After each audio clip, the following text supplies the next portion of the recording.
అందరికీ నమస్కారం. జగపతిరావుతో పరిచయం అంటే నేను జగపతిరావు మా ఫాదర్ ఏజ్. చిన్నపిల్లలుగా ఉన్నప్పుడు నేను బిజినెస్లోకి వచ్చాను. 1978లో నా సొంత బిజినెస్ స్టార్ట్ చేయడం జరిగింది. అప్పటికి వెంకటేశ్వర హ్యాచరీస్ ఉంది. వెంకటేశ్వర హ్యాచరీలో డైరెక్టర్ గారు అనేటటువంటిది గౌరవం ఉన్నటువంటి వ్యక్తి. అప్పట్లో ప్రముఖులు రాధాకృష్ణయ్య, శేషయ్య, శ్రీరాములు, కృష్ణమూర్తి గారు, ఇట్లా ముగ్గురు నలుగురు వ్యక్తులు ఆ లెవెల్ ఆఫ్ పీపుల్కి పైన ఉన్న వ్యక్తుల్లో బీరావు గారు, జగపతిరావు గారు ఇట్లా కేటగిరీ అనిపించేది నాకు. నా భావన ఆంధ్రప్రదేశ్ పౌల్ట్రీ ఫెడరేషన్ ఎస్టాబ్లిష్ చేసేటప్పుడు అందరి దగ్గర ఫండ్స్ కలెక్షన్ చేశారు. ఎవరెంత ఇచ్చారనేటటువంటిది అప్రస్తుతం. యాక్చువల్గా అప్పటి నుంచి ట్రెజరర్గా జగపతిరావు ఉన్నారు అనేటటువంటిది నాకు తెలిసినటువంటి విషయం. ఏ రోజున ఫండ్స్ ఎంత ఉన్నాయని ఈ ప్రెసిడెంట్స్ ఎవ్వరూ ఆయన అడిగేవారు కాదు. ఒకవేళ అడిగితే ఆయన ఫస్ట్ ఆన్సర్ ఏమొచ్చేదంటే, మీరు చేయదలుచుకున్న పని చేయండి, డబ్బుల సంగతి నాకు వదిలేయండి. అంటే ఎప్పుడూ కూడా ఆయన డబ్బులు ఇంకా అందులో పడుతున్నాయి అనేటటువంటిది ప్రెసిడెంట్స్కి తెలుసు. అంటే ఆ రోజుల్లో చందాలు వసూలు చేసి లేకపోతే ఇంకొకటి అనేటటువంటిది తప్ప వేరే ఆదాయం అనేటటువంటిది ఉండేది కాదు. ఇప్పుడు మెయిజ్ ప్రొక్యూర్మెంట్ అన్నటువంటి అప్పటి నుంచి లేకపోతే వేబిల్స్ దగ్గర నుంచి కొంత ఫండ్స్ రావడంతో అక్కడ కానీ ఇక్కడ కానీ ప్రాపర్టీస్ కొనడం అనేటటువంటిది జరిగింది. అయినా ఇది అతి కష్టంగా పౌల్ట్రీ ఇండస్ట్రీ నడుస్తున్నటువంటి రోజుల్లో కూడా ఆయన విహెచ్ ఫ్రాంచైజీగా ఉండటం వల్ల బిజినెస్ ఆంధ్ర రీజన్లో శ్రీనివాస హ్యాచరీస్ ఫ్రాంచైజీగా కంఫర్టబుల్గా ఉన్నారు అనేటటువంటిది అందరికీ తెలిసినటువంటి విషయమే.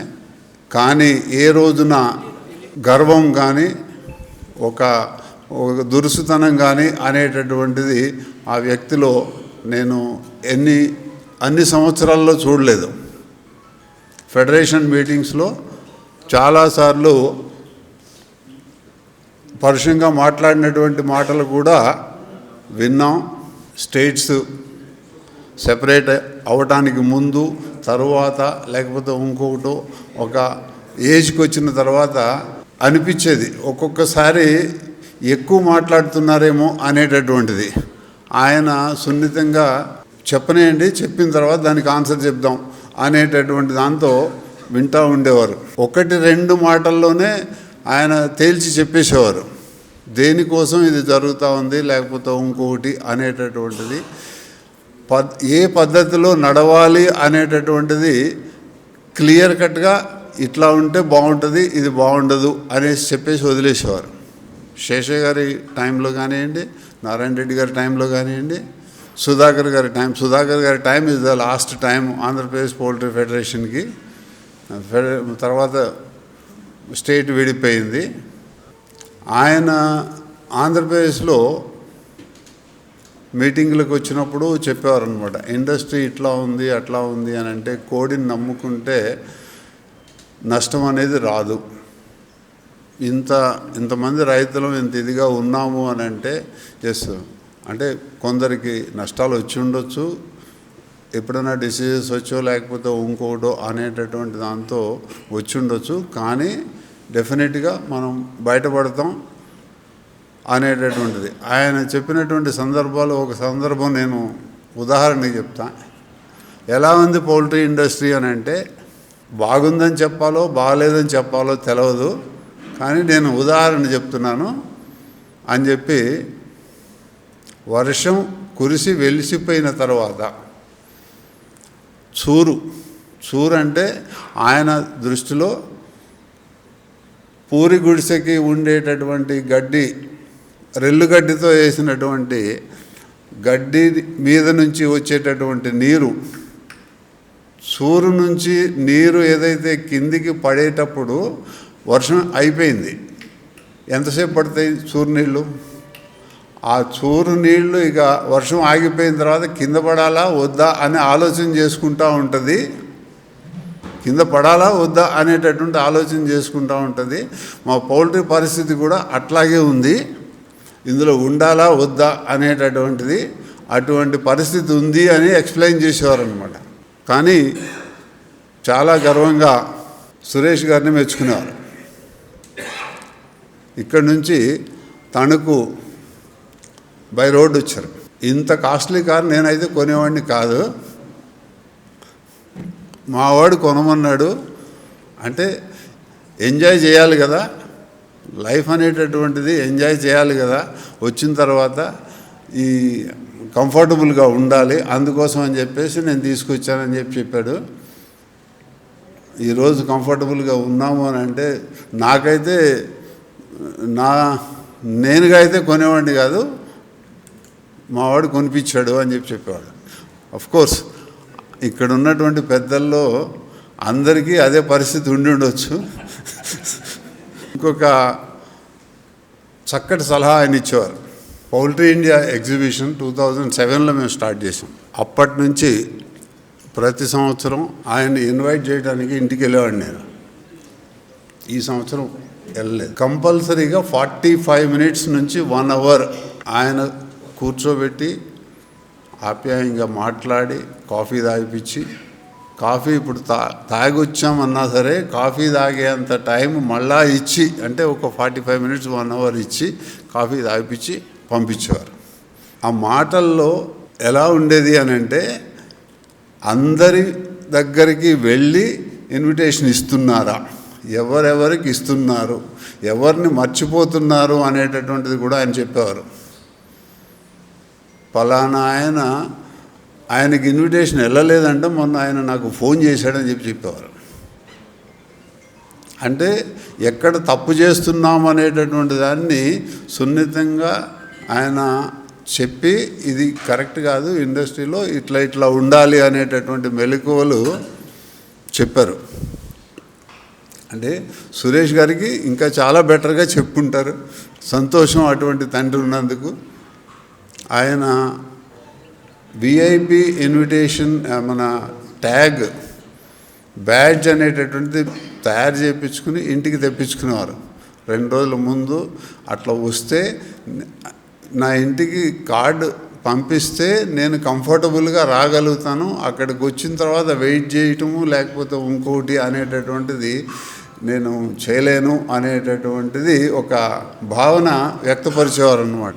అలా అంటే మర్యాదకి సౌమ్యానికి ప్రతిరూపం అని చెప్పి చెప్పుకోవచ్చు. ఆయన సంస్కారం, విధేయత.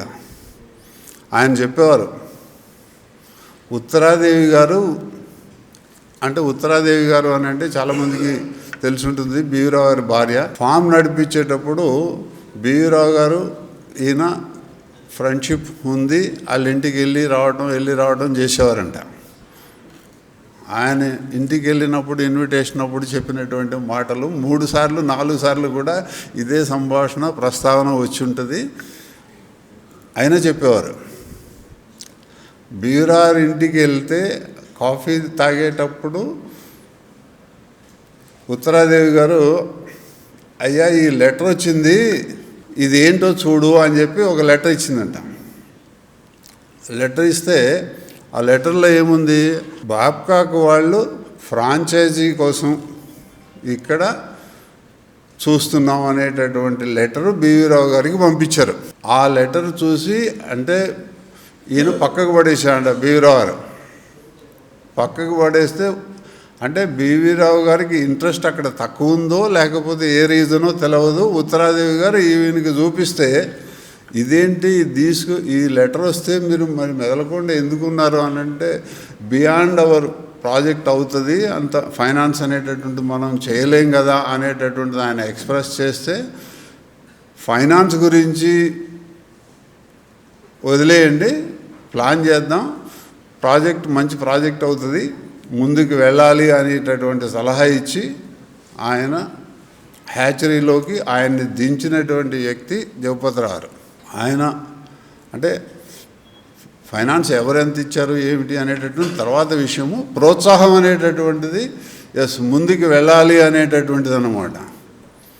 ఫైనాన్షియల్ స్ట్రెంగ్త్ వెనక ఉంది కనుక ఊళ్ళో 10 ఎకరాలు అమ్మితే ఏం పోతుందిలే అని చెప్పేసి ధైర్యం ఉండి ఉండొచ్చు. బ్యూరోకి ఆ ప్రోత్సాహం ఇచ్చి చేశాము అనేటటువంటిది ఆయన మనసులో ఉన్నటువంటి మాటని చెప్పారండి. తర్వాత తెలుసు బ్యూరో ఉత్తరాదేవి గారు చనిపోయిన తర్వాత మళ్ళా వివాహం జరగడం, అక్కడ బ్యూరోకి మళ్ళా వెడ్డింగ్ రిసెప్షన్ అరేంజ్ చేసినటువంటి దాంట్లో కూడా ఈయన ప్రముఖ పాత్ర. తర్వాత ఎట్లా హ్యాచరీ అయ్యింది, లేకపోతే వెంకటేశ్వర హ్యాచరీస్ వాళ్ళు, లేకపోతే ఇప్పుడు ఉన్నటువంటి పిల్లలు అంత రెస్పెక్ట్ ఇవ్వట్లేదు, లేకపోతే ఇంకోటి అనేటటువంటి వ్యధ కూడా ఆయన మాటల్లో అర్థమయ్యేది. కోర్స్ అటువంటి సిచ్యుయేషన్ నుంచి బయటికి లాభంతో వచ్చామా నష్టంతో వచ్చామా అనేటటువంటిది కూడా ఆయన ఎక్స్ప్రెస్ చేస్తూ ఉండేవారు. సురేష్ గారిని హైలైన్తో అంటే ఫ్రాంచైజీ లేకపోతే ఇంకోటి అనేటటువంటిది, అంటే వెంకటేశ్వర హ్యాచరీస్ నమ్మలేనటువంటి విషయం, కానీ ఒక డేరింగ్ స్టెప్ తీసుకున్నారనేటటువంటిదే అక్కడ చెప్పుకోవాలి.